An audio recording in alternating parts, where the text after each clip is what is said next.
Education TKSM সকলোকে স্বাগতম জনাইছোঁ। ইফালে আপোনালোকৰ নীট পৰীক্ষা যিহেতু বাতিল কৰা হ'ল, এতিয়া নীট পৰীক্ষা প্ৰশ্নকাকত ফাদিলৰ পাছতে বাতিল কৰিলে নীট পৰীক্ষা।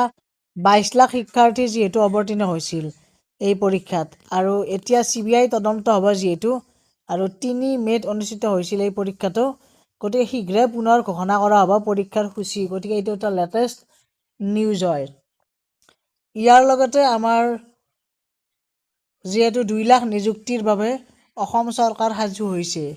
ADADৰ পৰা আৰম্ভ কৰি শিক্ষক নিযুক্তিৰ পৰা একেবাৰে যিমানবিলাক পুলিচতে হওক, যিমানবিলাক পোষ্ট খালী আছে, এতিয়া 2 লাখ নিযুক্তিৰ বাবে টাস্ক ফ'ৰ্চ মুখ্য সচিবৰ নেতৃত্বত গঠন। টাস্ক ফ'ৰ্চ এই কথা মুখ্যমন্ত্ৰী মহোদয়ে তেখেতে জনাইছে। গতিকে 5 বছৰত 2 লাখ চৰকাৰী নিযুক্তিৰ ক্ষেত্ৰত 3 মাহত প্ৰতিবেদন দিব টাস্ক ফ'ৰ্চে।